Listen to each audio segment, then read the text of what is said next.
Em primeiro lugar, educação. Bom dia, boa tarde, boa noite. Dependendo de quando você estiver vendo este episódio. Em segundo lugar, bem-vindo ao canal Preso na Língua para Olha para o Pedido. Um tipo de quadro um pouquinho especial que eu não elaborava aqui já há algum tempo, porque nem sempre o pessoal interage, faz parte da minha política aqui, não pedir sininho, comentário e etc. Então, tudo bem, eu deixo as coisas acontecerem de maneira espontânea. E às vezes elas acontecem fora do espaço do YouTube. Então foi lá fora que o meu amigo Marcelo Moschetti me colocou um desafio. Poema que falasse sobre São Paulo de maneira positiva, mas que não fosse, na verdade, uma colocação negativa.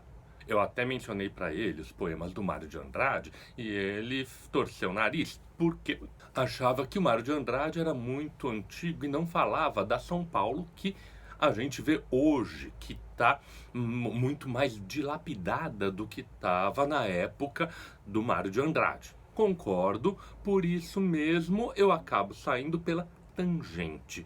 Peguei uma coisa ainda um pouco antiga, porque é um poema do José Paulo Paes, que faleceu logo no final dos anos 90, então ainda está falando de uma São Paulo estranha, mas mais do que isso, está falando de uma São Paulo sem falar abertamente de São Paulo. E por isso é que ele me dá a chance de aproveitar a ambiguidade para pegar o que ele fala de ruim como sendo o de bom e inverter a lógica do Marcelo. Haha, te peguei. Vamos olhar para a poesia? Olha pra poesia. Olha pra poesia. Olha pra poesia. Olha pra poesia. Olha pra poesia. Olha pra poesia. Olha pra poesia. Olha pra poesia. Olha pra poesia.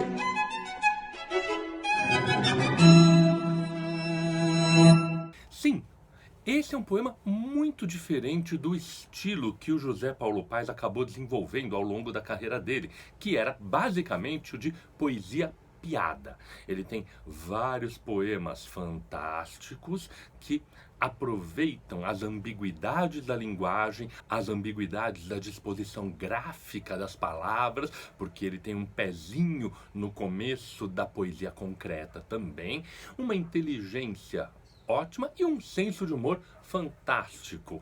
Poemas como O Silêncio é Ouro. Esse é o poema. São brilhantes. Ele tem também uma série de poesias visuais, como esse aqui.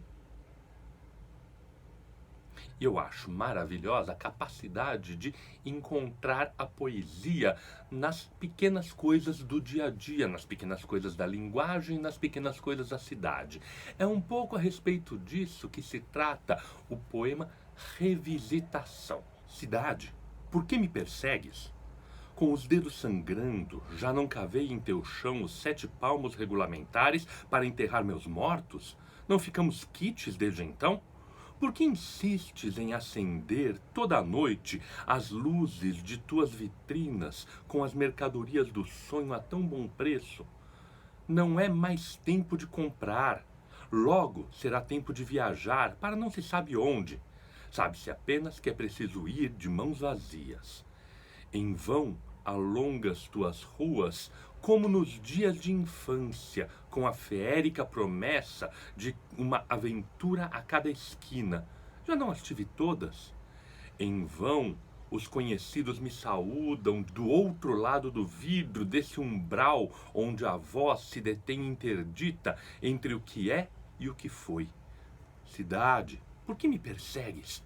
Ainda que eu pegasse o mesmo velho trem, ele não me levaria a ti, que não és mais. As cidades, sabemos, são no tempo, não no espaço, e delas nos perdemos a cada longo esquecimento de nós mesmos.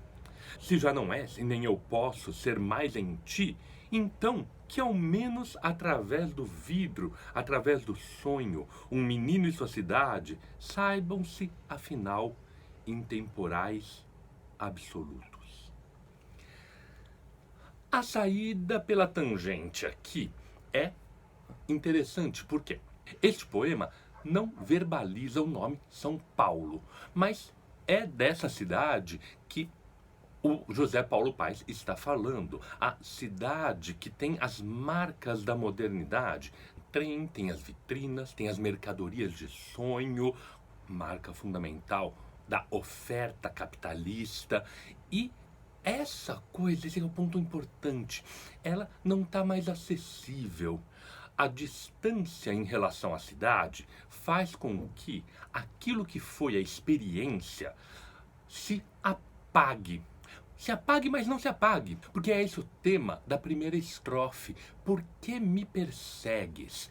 Eu quero encontrar ainda aquela cidade da origem, mas eu não posso encontrar a cidade da origem. Eu acho que eu já fiz tudo para me livrar dela, eu já cavei os 7 palmos regulamentares para enterrar meus mortos, mas a cidade insiste em me perseguir com todas essas promessas, os sonhos da infância, os sonhos do consumo, os sonhos da aventura. Mas agora não é tempo de comprar. É tempo de viajar, não se sabe para onde e de mãos vazias. Ponto interessante, porque posso até estar com as mãos vazias, mas a memória continua.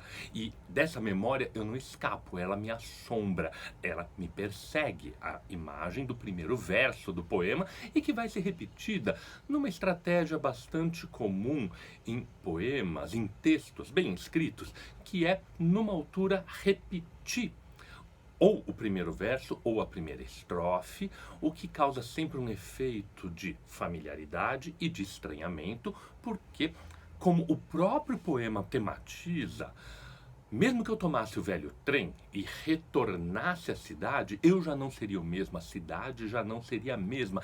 E aqui está uma das minhas provocações para o Marcelo, porque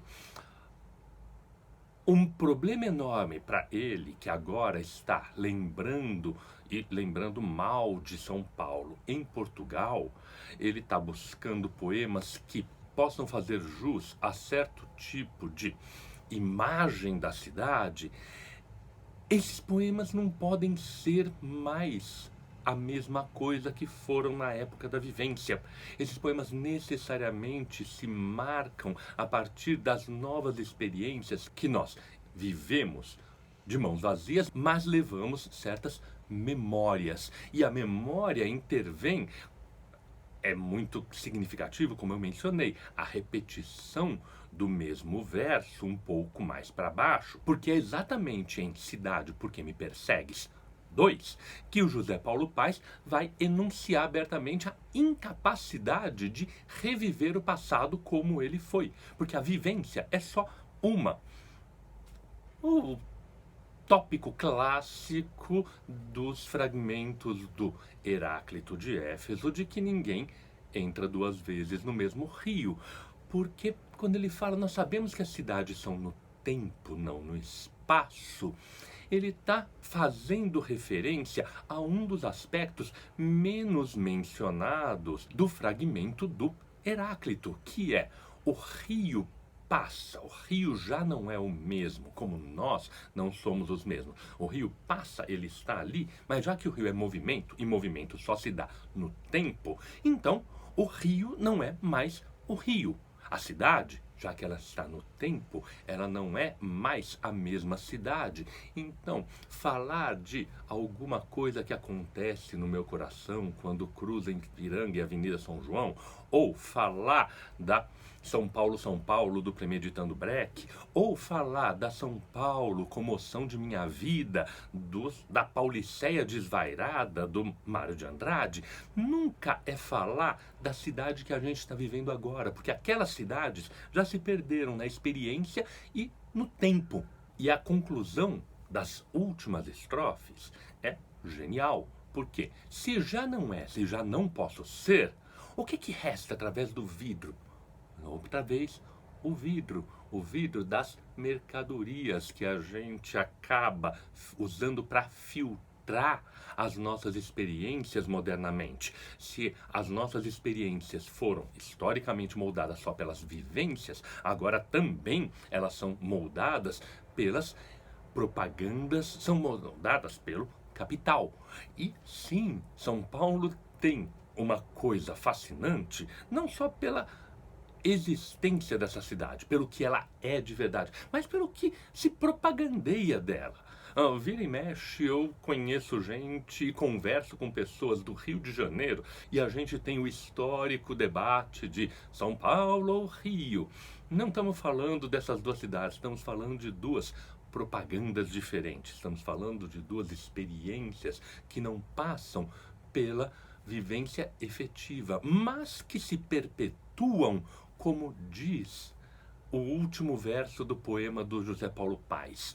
No futuro, quando eu olhar para trás, olhar para o passado, é o momento de um menino, e veja, não é o adulto, é a memória ativa do meu passado, é esse menino que eu fui vivendo uma outra cidade, Campinas, que o Marcelo foi vivendo uma outra cidade, São Paulo, e que tanta gente viveu em tantos lugares diferentes. É esse menino e sua cidade saberem-se intemporais e absolutos. As cidades não são no tempo, no espaço, são no tempo. E esse tempo, que é o tempo da memória, é o tempo do absoluto, porque é o tempo que se preserva, é o tempo que está incólume à passagem. Mesmo que a vivência da cidade de São Paulo, a vivência material da cidade de São Paulo hoje, não corresponda mais à vivência futurista do Pauliceia desvairada, nem a melancolia nostálgica do Lira Paulistana do Mário de Andrade, muito menos ao pseudo-elogio de um Caetano Veloso ou ao elogio irônico do Premeditando Brecht. O que a gente tem, na verdade, é sempre preservada essa vivência do passado, essa imagem que se projeta e que, por causa disso, ela nos decepciona também, já que o que a gente vai encontrar hoje nunca vai ser aquilo que a gente viveu. A cidade nos persegue.